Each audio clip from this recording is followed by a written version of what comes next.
An overview of queer history in Germany from its founding to its present day. This presentation will follow a chronological format rather than a thematic one, emphasizing the ups and downs of the fight for queer equality in Germany. Early Germany. The German Empire was founded in 1871, and Britain in their official constitution was a segment criminalizing relations between men. This provision was known as paragraph 175. This is the official wording used from 1871. Unnatural sexual acts committed between persons of the male sex or by humans with animals is punishable with imprisonment. A loss of civil rights may also be sentenced.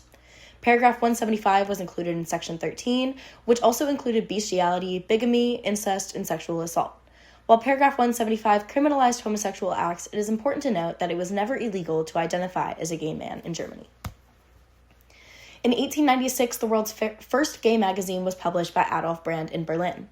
Der Eingehen, translated the Own, opposed scientific argument for homosexuality and instead depicted gay men in a very romantic light. Brand included poems, essays, and short stories dedicated to the masculine culture, as well as many risque, nude portraits of men. Adolf Brand was searched by the police many times and fought against censorship throughout his entire career. It is important to note that while Brand is seen as a supporter for homosexuality, he was particularly interested in homosexuality involving youth, or pedophilia, and eventually married a woman in 1930 following pressure from the Nazi police. In 1897, Dr. Magnus Hirschfeld founded the Scientific Humanitarian Committee, often credited as the first gay rights organization. Hirschfeld advocated for the legal recognition of gay men and women alike based on scientific evidence. Hirschfeld believed sexuality was innate and not a deliberate choice, a very progressive idea for his time that would prove extremely true as time passed. The main goal of the Scientific Humanitarian Committee was to remove paragraph 175 from the Constitution, a goal that would not be accomplished until much, much later. Hirschfeld also founded the Institute for Sex Research in 1919. The institute was a nonprofit housing a research library, medical professionals, lecture halls, and even a museum for sexual artifacts. The institute advocated for sex education, contraception, treatment of STDs, and women's emancipation. Clients would receive free advice, and poorer clients could even apply for free medical care at the institute. The institute also employed many queer individuals, allowing them independence to both express themselves and support themselves without alienation. Different from the others is the world's first openly gay film. Dr. Hirschfeld partially wrote and funded this film and played a small acting role.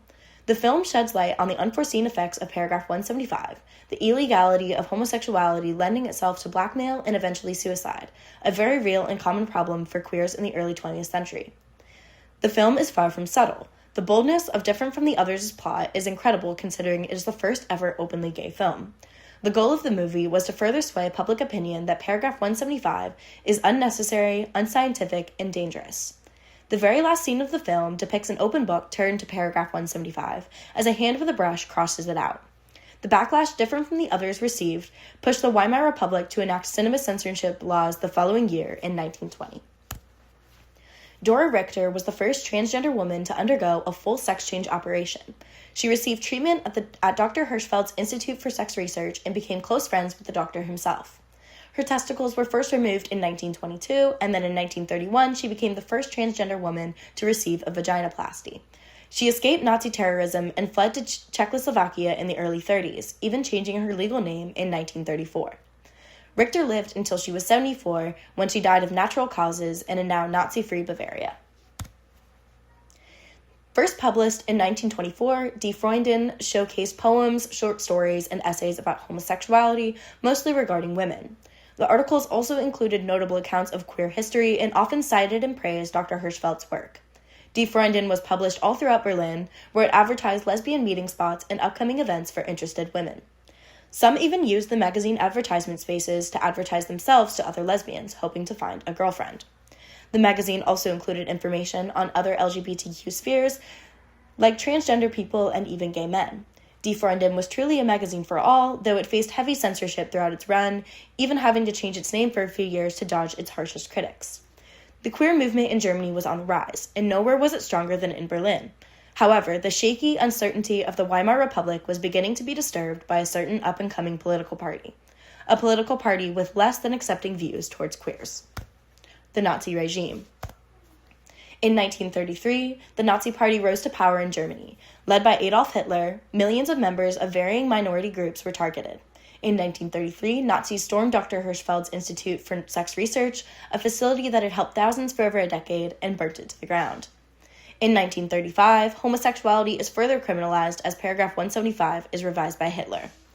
The removal of the word unnatural allowed the Nazis to redefine what homosexuality could mean. Even looking at another man in the wrong way could mean prison, or worse, the camps. An estimated 5,000 to 15,000 gay men were sent to concentration camps during the Nazi regime, as they were seen as a threat to the successful breeding of a pure Aryan race. In 1937, the pink triangle badge was used for the first time to identify gay men in concentration camps, often referred to as 175ers. Much research suggests that prisoners labeled as homosexuals had a very low chance of surviving the camps, as they were near the bottom of the camp hierarchy. Almost all magazines and publications regarding gay culture completely halted in 1933, and many records of gay history prior to then were destroyed by the Nazi Party. For people everywhere, this loss of queer life and media after such a booming decade was devastating and would take years to recover from. Post-World War II.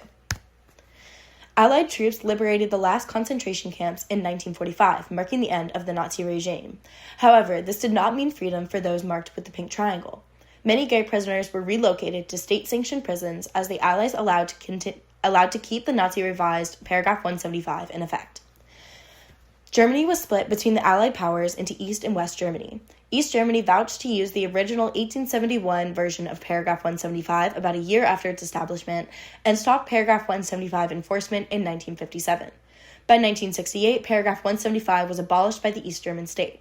Meanwhile, West Germany continued using the 1935 Nazi revised version, enforcing it very heavily over the next few years until easing force in 1969. Queer people in West Germany continued to live in uncertainty even after the enforcement of paragraph 175 was eased. After all, homosexuality was still illegal. However, this did not stop the General Gay Association from forming in 1974, the second queer rights organization in German history.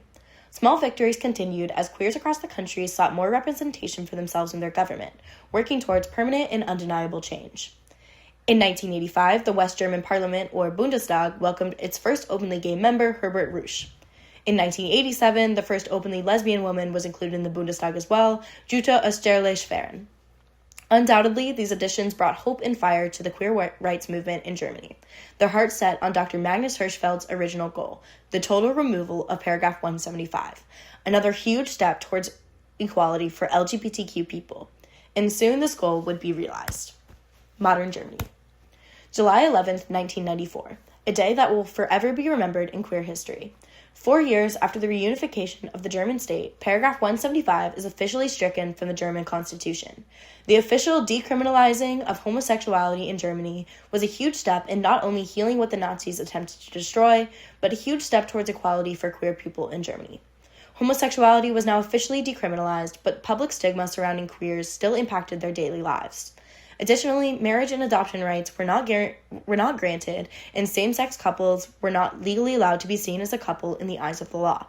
Homosexual acts were decriminalized, but gays were still not equal. In 2000, the Bundestag issued an official apology to gays and lesbians for their persecution both under the Nazi regime and afterwards under paragraph 175. In 2001, Germany began recognizing same-sex couples as civil partnerships, a legal connection between two people but not quite marriage. In 2004, the adoption of same-sex partners' stepchildren is legalized. On May 27, 2008, a memorial for the homosexuals persecuted in the Holocaust was erected in Berlin. In 2017, gay marriage is officially legalized in Germany, also granting full adoption rights to same-sex couples. Videos of couples and friends celebrating this momentous occasion are all over the internet. After years and years of fighting oppression and societal taboo, finally queer couples could express their love in the same way heterosexuals have been able to for generations. Registry offices opened unusually on a Sunday to allow these couples to become married as soon as possible. 1 week prior to gay marriage legalization, the Bundestag also pardoned all men criminalized under paragraph 175. In 2019, conversion therapy for minors is banned in Germany, protecting queer youth.